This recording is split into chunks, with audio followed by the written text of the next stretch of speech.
dei um furo de reportagem. O senhor devia ter guardado pra mim. Qual foi o furo de reportagem que eu dei?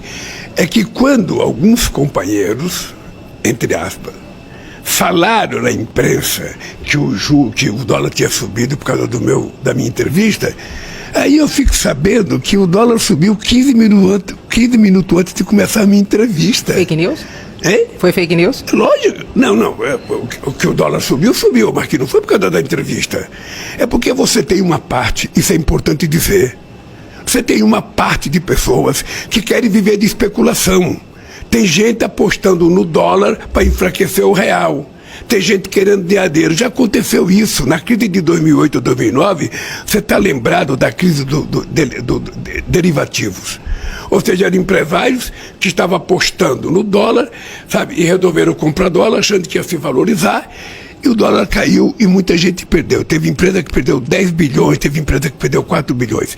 Eu disse hoje na minha fala lá pro Conselhão, quem estiver apostando na especulação vai perder dinheiro. Vai perder dinheiro porque a gente vai tomar conta disso. O que a gente quer é que as pessoas invistam o que quiser. Se for necessário, até com crédito do BNDES, da Caixa Econômica, do Banco do Brasil, do BNB, do BASA, mas investir no setor produtivo. É preciso aumentar a produtividade, aumentar a qualidade, aumentar as exportações, aumentar, sabe, a nossa produção agrícola, a nossa produção de bens, de capital. Ou seja, o Brasil tem tudo para isso. Então, quanto mais investimento no setor produtivo, mais emprego. Quanto mais emprego, mais salário. Quanto mais salário, mais consumo. Quanto mais consumo, mais comércio. Quanto mais comércio, todo mundo melhora de vida. É esse país que eu quero. É todo mundo melhorando de vida. É um país de ganha-ganha. Não é um país onde poucos ganham e muitos perdem. Não, é um país onde todos ganham. A gente não quer que ninguém perca, a gente quer que todos ganhem. E o senhor acha que precisa de corte, que tem lugar para cortar, mas que não tem lugar para cortar no orçamento? Sempre tem lugar para cortar. Eu dou sempre um exemplo na minha vida, Edilene, é o seguinte: eu sempre tive vontade de ter um curso superior. Eu não pude ter. E eu queria ser economista, porque economista é um bicho sabido. Economista, quando está na oposição, sabe tudo. Quando chega no governo, parece que ele esquece, mas ele sabe tudo. E eu queria ser economista, mas eu aprendi a fazer economia com a minha mãe.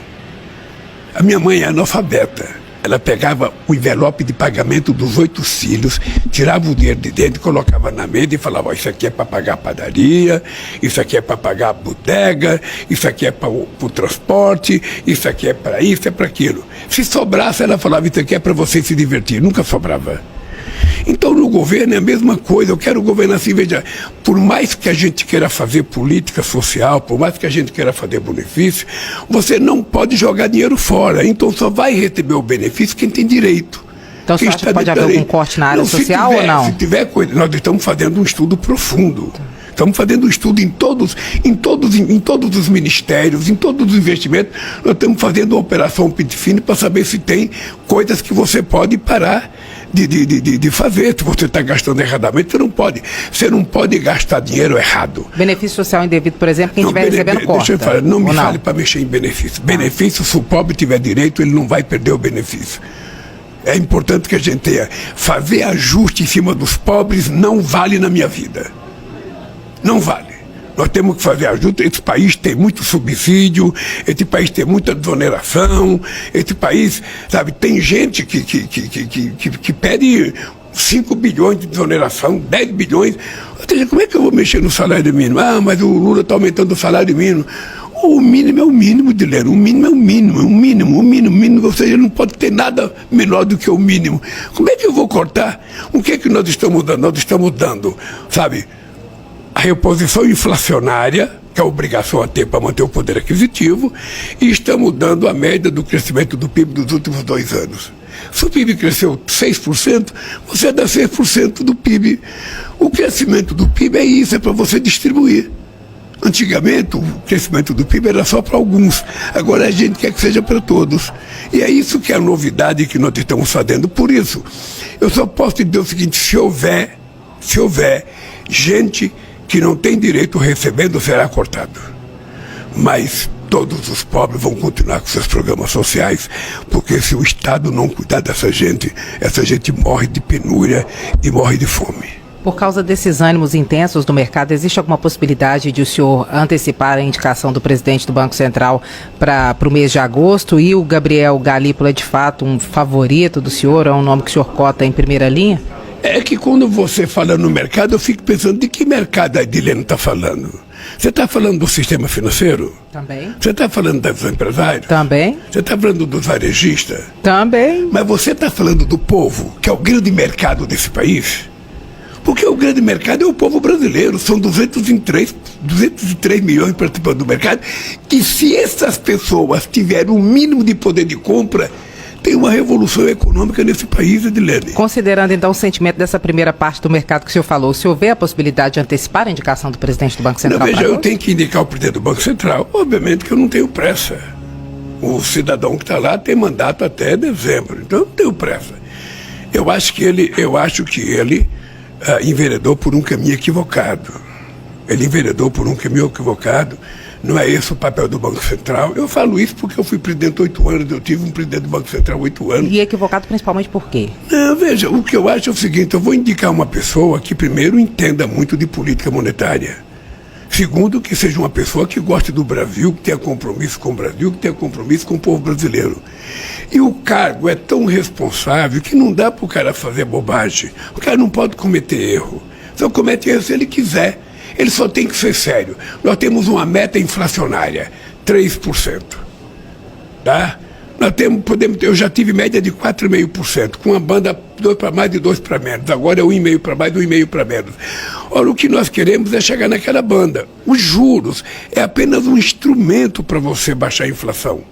Mas a inflação brasileira já está baixa, o emprego está crescendo, a massa salarial está crescendo, os investimentos estão crescendo, os trabalhadores, 87% dos acordos salariais deste ano são com aumento real acima da inflação. É esse país que eu quero, e aí vai ter um presidente do Banco Central, que não vai brincar em serviço, que vai ser sério. Na hora que disser tem que aumentar a taxa de juros, porque tem que aumentar, tem que explicar porque tem que aumentar. Na hora que tiver que baixar, também tem que explicar por que vai baixar. E eu acho que a situação do país está efetivamente com disposição de redução da taxa de juros. Agora, é o Banco Central, tem autonomia, o cidadão tem mandato. Veja que absurdo, eu ganhei as eleições para presidente da República e vou ficar 2 anos com o presidente do Banco Central, indicado pelo adversário, que pensa ideologicamente diferente de mim, que pensa economicamente diferente de mim, e ainda antes dele sair, ele vai apresentar uma estratégia para o ano seguinte, ele vai tentar apresentar as coisas para 2025. Significa que eu vou ter um presidente do Banco Central quando? Sabe, quando terminar meu mandato. Esse é o dado. Então isso não é correto. Não é correto. Um presidente da República vai... O que o senhor pretende fazer em relação a isso? presidente da República que vai para a rua, briga voto, pede voto, é xingado, xinga, ou seja, ganha as eleições, ele tem que governar o país.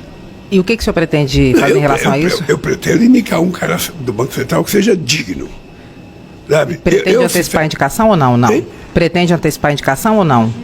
Pretende antecipar essa indicação ou não? Veja, eu vou indicar a hora que eu tiver obviamente que eu vou ter que conversar com o presidente do Senado, falar para o Chico, eu estou pensando em indicar a pessoa, quero saber se a comissão vai analisar rápido, porque eu também não quero indicar a pessoa para ficar sendo alvo de tiroteio a vida inteira, capaz de morrendo de tomar posse. Então, eu quero fazer um jogo combinado. Eu pensei a pessoa, sabe, listei a pessoa, vou conversar com o Senado, dá para indicar, votar e pronto. Porque aí, quem sabe, a gente baixa a bola do outro. Ele percebe que já tem sucessor. Bom. O senhor falou em manutenção da meta inflacionária e o Gabriel Galípolo, que é o diretor de política monetária do Banco Central, foi no Palácio do Planalto essa semana falar justamente desse assunto, apesar de ter votado na reunião do Copom, junto com o acompanhado o voto do Campos Neto. Essa conversa dele sobre meta inflacionária, ele ficar circulando no Palácio do Planalto, é um sinal de que ele é um cotado para essa vaga? Não, veja, eu, enquanto presidente, sempre discuti meta inflacionária.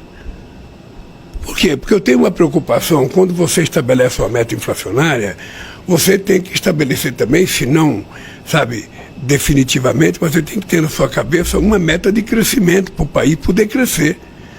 Sabe? Porque se você não tiver esse compromisso, você só vai cortar. Então nós vamos indicar, o Galípolo é um menino de ouro.